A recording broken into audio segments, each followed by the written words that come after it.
સુરત શહેરની Sachin GIDC police દ્વારા zone 6ના અધ્યક્ષસ્થાને વ્યાજખોરોના ચુંગલથી બચાવવા પોલીસે જનજાગૃતિ અભિયાન શરૂ કર્યું છે। વ્યાજખોરો વિરુદ્ધ સતર્કતા અભિયાન અંતર્ગત જાહેર જનતાને વ્યાજખોરોના ચુંગલમાંથી બચાવવા અને લોકોમાં જાગૃતિ લાવવા માટે નાયબ પોલીસ કમિશનર સાહેબ શ્રી ઝોન 6ના માર્ગદર્શન હેઠળ સચિન જીઆઈડીસી પોલીસ સ્ટેશન વિસ્તારમાં એક ડ્રાઈવ સાયકલ દ્વારા બેનરો સહિત વ્યાજખોરોના ચુંગલથી કેવી રીતે બચી શકાય અને બચાવી શકાય તે અંગે જાગૃતિ લાવવા માટે એસીપી એન.પી. ગોહિલ દ્વારા જાહેર જનતાને સમજણ આપવામાં આવી હતી। સુરત શહેરમાં ગરીબ અને લોકોની આર્થિક મજબૂરીનો ફાયદો ઉઠાવી ઊંચા દરે વ્યાજ બચાવનો ધંધો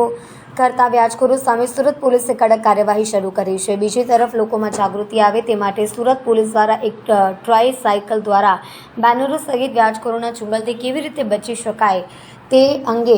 જાગૃતિ લાવવા અભિયાન શરૂ કર્યું છે, જેમાં નાના મોટા વેપારીઓને વ્યાજખોરો હેરાન કરતા હોય અથવા ગેરકાયદે ઊંચું વ્યાજ વસૂલતા હોય તો માહિતી આપવા પોલીસે અપીલ કરી હતી। આવા વ્યાજખોરો સામે કાયદેસરની કાર્યવાહી કરવા પોલીસે ખાતરી આપી હતી। જરૂરિયાતમંદ નાગરિકો એમની જરૂરિયાતને પહોંચી વળવા માટે કેટલીક વખત વ્યાજે નાણાં લેતા હોય છે। આ જરૂરિયાતમંદો કેટલીક વખતે નાણાં લેતા વખતે અમુક જે વ્યાજખોર હોય છે કે જે ગેરકાયદેસર વ્યાજની પ્રવૃત્તિ સાથે સંકળાયેલા હોય છે કે જેઓ રજિસ્ટ્રેશન વગરના અને અમુક ઊંચા દરે વ્યાજ વસૂલતા હોય છે અને બળજબરીથી અમુક મિલકત અથવા તો વ્યાજ અને મુદ્દલ કઢાવતા હોય છે, તો એમના વિરુદ્ધમાં કાયદેસર કાર્યવાહી કરવા માટે સરકારશ્રી તરફથી અવારનવાર પોલીસ વિભાગને જરૂરી સૂચનાઓ આપવામાં આવતી હોય છે। એ અનુસંધાને ગુજરાતના ડીજી સાહેબ તરફથી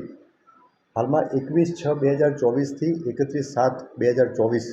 સુધીના સમયગાળા દરમિયાન એક સ્પેશિયલ ડ્રાઈવનું આયોજન કરવાનું તમામ જિલ્લા શહેરમાં સૂચના આપવામાં આવેલી છે। જે અનુસંધાને આ સ્પેશિયલ ડ્રાઈવ દરમિયાન અસરકારક કામગીરી થાય તેના માટે સુરત શહેરના પોલીસ કમિશનર શ્રી અનુપમસિંહ ગેહલોત સાહેબે સિનિયર ઓફિસર અને સાથે સાથે થાણા અમલદારને પણ જરૂરી સૂચના અને બ્રીફિંગ કરેલ છે। જે અનુસંધાને આજરોજ ઝોન 6ના નાયબ પોલીસ કમિશનર શ્રી રાજેશ પરમાર સાહેબની સૂચના અન્વયે આઈ ડિવિઝનના સચિન જીઆઈડીસી પોલીસ સ્ટેશનમાં એક ટ્રાયસિકલ એક બેનર લગાવી અને એની શરૂઆત કરવામાં આવેલી છે। આ ટ્રાયસિકલ ઝોન 6 વિસ્તારમાં અલગ અલગ વિસ્તારમાં ફરશે અને લોકોમાં એક જાગૃતિ આવે, એટલે કે એ જાગૃતિ એ અનુસંધાને લોકો જે આ ગેરકાયદેસર વ્યાજખોરોના આતંકના ભોગ બનેલા હોય એ સામે આવી અને પોલીસ સ્ટેશનમાં જે તે અરજી અથવા તો ફરિયાદ આપે